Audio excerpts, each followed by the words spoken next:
LMD ఎండిపోయింది, మిడ్మానేర్ ఎండిపోయింది, upper Maner ఎండిపోయింది.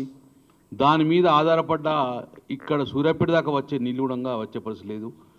సాగునీరు తాగునీరు మొత్తానికి ఇబ్బంది అవుతుంది. ఎస్ఆర్ఎస్పి కూడా రివర్స్ పంపింగ్ ద్వారా కూడా ఇవ్వడం వలన ఉత్తర తెలంగాణలో నిజామాబాద్, కరీంనగర్, వరంగల్తో పాటు ఆదిలాబాద్తో పాటు సూర్యాపేట వరకు కూడా సస్యశ్యామలంగా ఉన్న ఈ యొక్క తెలంగాణ ఈరోజు ఎండిపోతుంది. ఎగ్జాంపుల్ మా ఎల్ఎండిలో 12 టీఎంసీల నీళ్ళు ఉండాల్సింది, మినిమం 12 టీఎంసీ నీళ్ళు ఉండాలని జీవో ఉన్నది. తద్వారా కరీంనగర్ నగరానికి మేము ప్రతిరోజు నీళ్ళు ఇవ్వడం జరిగింది.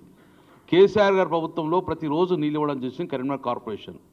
దాంతోపాటు 24/24/7 కూడా స్టార్ట్ చేశాం. కానీ ఈరోజు ఎల్ఎండిలో 4 టీఎంసీ నీళ్ళు ఉండడం వల్ల 4 రోజులకు ఒకసారి నీళ్ళు ఇస్తుంది. అంటే అటు సాగునీరుకు ఇబ్బంది అవుతుంది, తాగునీరుకు ఇబ్బంది అవుతుంది. సాగునీరు అంటారా, భూమికి బరువైనంత పంట తీసేది కూడా ఈరోజు బీడులుగా మారే పరిస్థితి వచ్చింది. దీనికి ఏకైక కారణము మీ యొక్క కుటిల బుద్ధితోటి, కేసీఆర్ గారి కోపంతో కాళేశ్వరం ప్రాజెక్టును ఎండబెట్టినరు. గోదావరి జలాలు మొత్తం కూడా కిందికి పంపిస్తున్నారు. ఆంధ్రాకు అన్నం పెడతారు, తెలంగాణకు ఎండబెడుతున్నారు. ఇప్పుడు ఈ కాళేశ్వరం జలాలు మొత్తం పోయి, సరే మీకు కాళేశ్వరం కోపం ఉంది కదా, మేము నిన్న డిమాండ్ చేసినాం, మళ్ళీ డిమాండ్ చేస్తున్నాం. బీఆర్ఎస్ పార్టీ మళ్ళీ డిమాండ్ చేస్తుంది. మీ ఇష్టమైన ప్రాజెక్ట్ అన్నారు కదా తొమ్మిడిహెట్టి దగ్గర, మేము తొమ్మిడిహెట్టి రాగానే గ్రావిటీ మీద ఎల్లంపల్లి నీళ్ళు తీసుకొస్తామని చెప్పారు. మీరు గ్రావిటీ మీద ఎల్లంపల్లి తొమ్మిడిహెట్టి తీసుకొస్తే మాకు సంతోషంగా ఉంటుంది కాబట్టి ఇమ్మీడియట్గా మీరు దాన్ని డిపిఆర్ తయారు చేసినరా, అనుమతులు తీసుకున్నారా? 152 మీటర్ల ఎత్తునో తొమ్మిడిహెట్టి కడతా అని మీరు మాట ఇచ్చిండ్రు. అది ఎంతవరకు వచ్చింది? ఎందుకంటే కాళేశ్వరం నీళ్ళు ఇస్తలేదు మాకు. ఈ యొక్క తమ్మిడిహెట్టి ఎక్కడాకు వచ్చింది? మీరు మీ బడేబాయి దగ్గరికి వెళ్ళి దీన్ని కూడా తమ్మిడిహెట్టి కూడా పోలవరంకి ఎట్లు ఇచ్చిండ్రు, అట్లా జాతీయ హోదా తీసుకొచ్చి తెలంగాణను సస్యశ్యామలం చేయమని చెప్పి ప్రధాన డిమాండ్. దీని డిమాండ్ స్టార్ట్ చేసాం. దీన్ని ఉవ్వెత్తున డెఫినెట్గా మేము ప్రజలకు తీసుకెళ్తాం. ఎందుకంటే 1-2 పియర్లు రెక్టిఫై చేస్తే మళ్ళీ తెలంగాణకు మొత్తం కాళేశ్వరం జలాలు వస్తాయి. కానీ కేవలం తెలంగాణను ఎండబెట్టాలనే ఉద్దేశంతో ఒక అక్కస్తోటి ఈరోజు రేవంత్ రెడ్డి గారు ప్రభుత్వం, రేవంత్ రెడ్డి గారు ఆంధ్రాకు దాసు చేస్తారు. కాబట్టి ఇమ్మీడియట్గా మీరు దీన్ని రెక్టిఫై చేయాలి. ఇది మా ఉత్తర తెలంగాణ ప్రజల డిమాండ్గా మేము చెప్తున్నాం.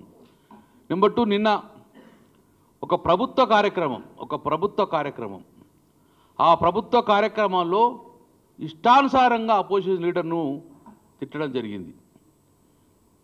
కేసీఆర్ అన్నాడు.